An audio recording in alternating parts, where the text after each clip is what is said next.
Boruto the God Killer, le tueur de Dieu. Boruto l'étoile de l'espoir. Boruto le traître, le tueur de l'Hokage. Ou encore Boruto Otsutsuki. Ce sont tous des surnoms officiels de notre personnage principal. Et on peut le dire, dans ce domaine, Boruto éteint son père Naruto. Le gars, il a que des surnoms de fou furieux. Et cette semaine, on nous révèle un nouveau surnom. Boruto, la légende du monde shinobi. Et les amis, c'est une dinguerie monumentale. Parce qu'alors que tout le monde a oublié qui il était, à cause de l'omnipotence d'Aida, Boruto deviendra tout de même un ninja légendaire. Et c'est encore un autre indice qui nous confirme qu'on a devant nous le ninja le plus puissant de tous les temps, surpassant même la legacy de Naruto et Sasuke. Et dans le dernier chapitre, Boruto fait enfin son retour sur le champ de bataille, en exterminant le Shinju humain Matsuri. Mais bref, les amis, aujourd'hui on va surtout discuter des news qu'on a sur Boruto Double Vortex, et notamment sur le retour de l'anime. Parce qu'en effet, on a une nouvelle information officielle qui va tout changer. Mais les questions qu'on va se poser aujourd'hui, c'est quand est-ce que l'anime reviendra? Combien d'épisodes incroyables seront animés? Est-ce qu'on pourrait avoir un film d'animation de Boruto de top qualité? Et enfin, quelle est l'annonce du studio Pierrot sur l'anime de Boruto? Vous allez tout savoir dans cette vidéo. Salut tout le monde, c'est Abdou, j'espère que vous allez tous très bien et bienvenue sur ma chaîne secondaire. Oui les amis, la chaîne secondaire est aussi de retour. Et bien sûr, comme promis, il y aura des vidéos sur d'autres mangas sur cette chaîne. Par exemple One Piece, Hunter x Hunter ou Dragon Ball. Donc éclatez ce foutu bouton d'abonnement et n'oubliez pas d'activer la cloche. Et voici la question du jour. Quel est votre manga préféré? Ou donnez-moi votre top 3. J'ai hâte de lire ça. Bref, bon visionnage à tous et régalez-vous.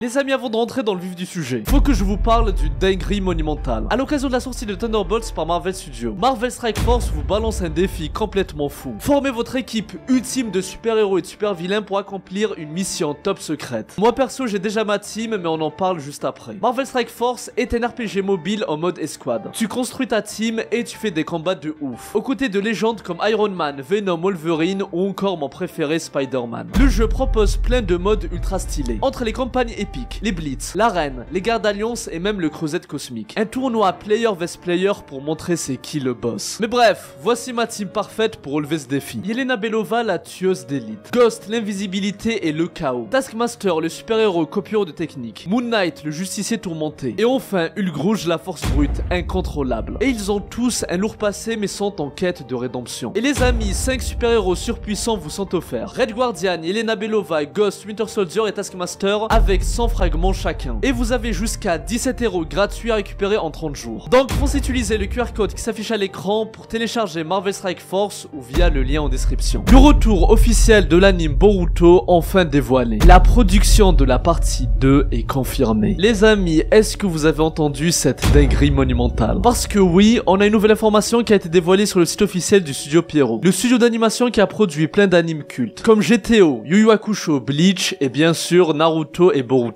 Et ils ont mis à jour leur page dédiée à l'anime Boruto. Et regardez en dessous du résumé de l'anime Boruto Naruto Next Generations. On a des détails sur la diffusion et le nombre d'épisodes. En fait, ils divisent ça en deux parties. La partie 1, diffusée entre le 5 avril 2017 et le 26 mars 2023. Et ça correspond à la fin de l'anime avec l'épisode 293. Là où on a eu la résurrection de Boruto et la conversation finale de Kawaki et Boruto sur le monument des Hokage. Avec, entre parenthèses, Boruto qui active le Jogan. Pour nous rappeler que ce pouvoir est toujours dans leur plan. Ensuite, on nous précise qu'il y a 293 épisodes au total. Mais ce qui va nous intéresser, c'est ce qu'il y a marqué en dessous. Production de la partie 2 confirmée. Et les amis, ça fait plaisir. Parce que depuis le 9 mars 2023, c'est-à-dire depuis plus de 2 ans, on n'a eu aucune annonce officielle à ce sujet. Parce qu'en effet, je rappelle que sur le site officiel de Naruto, on nous avait dit que l'épisode final de la première partie de Boruto arrive et que ça va clôturer la partie 1. Par contre, on nous avait rassuré. La série Naruto et Boruto n'est pas terminée. La deuxième partie est déjà en cours de production. Et en lisant ça, on se disait que ouf, Boruto n'est pas terminé et ils ont déjà prévu la suite. Et on se disait du coup que forcément, durant les mois prochains ou les années qui suivent, on aura des images ou au moins des informations sur cette production. Mais finalement, on a eu un silence radio. Le studio n'a plus jamais parlé de ça. Et pire que ça, les 4 épisodes sur Naruto et sa mission en tant que chef d'équipe a été reporté à une date indéterminée. Mais les amis, soyez rassurés, parce que le studio Pierrot a maintenant officiellement confirmé que la production est en cours. Donc oui, c'est une très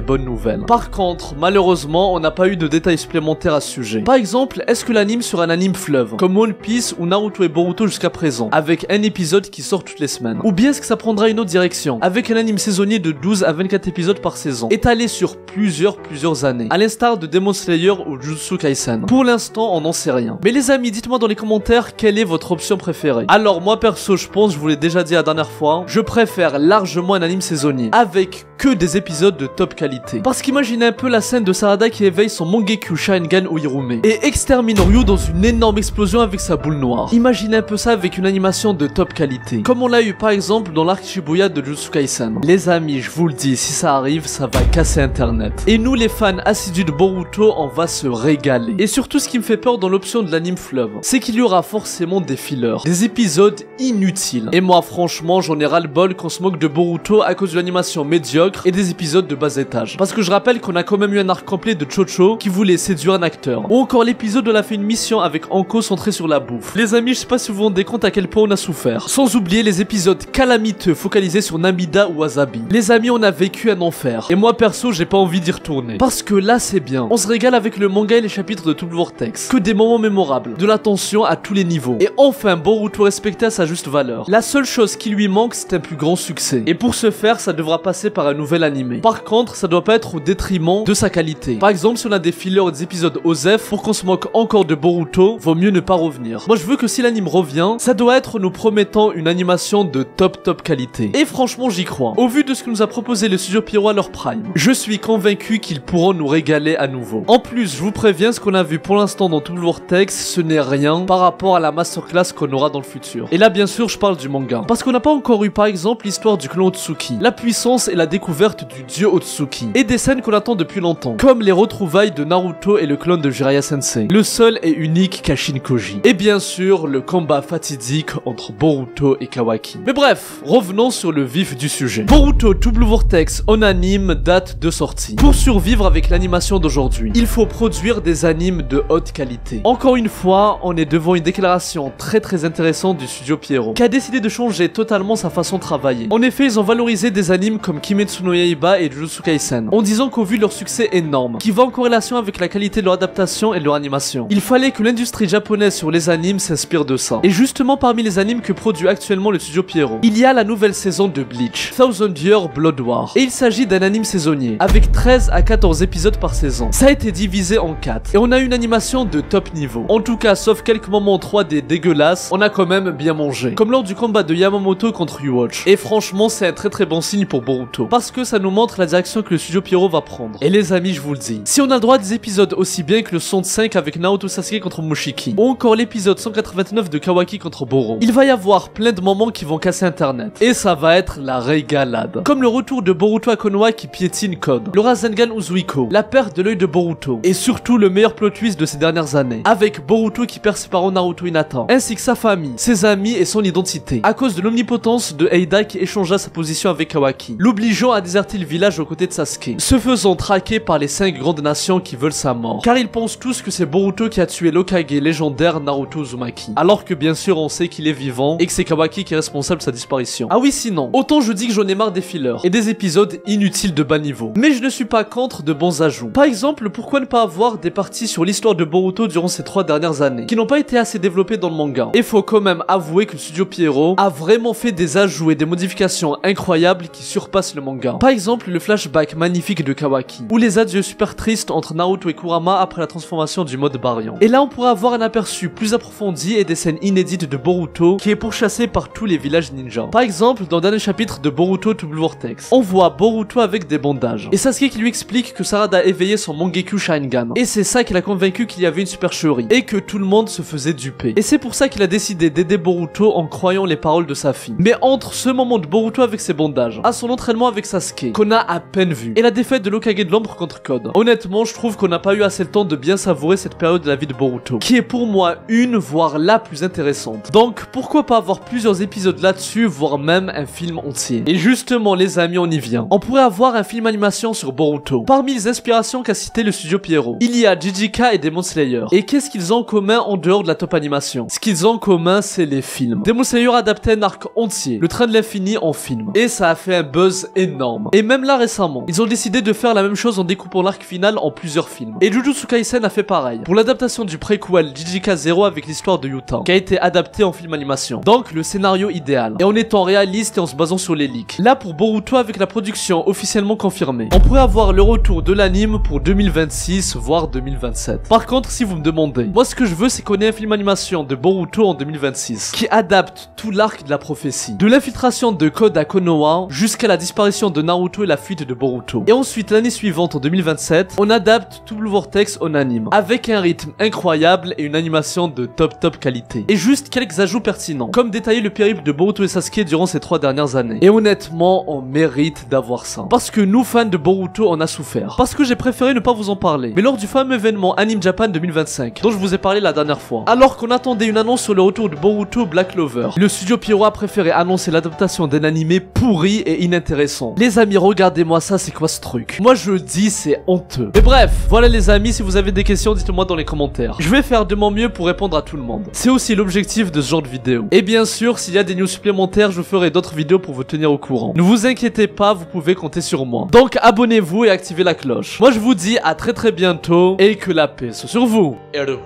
Psy, Konkuru.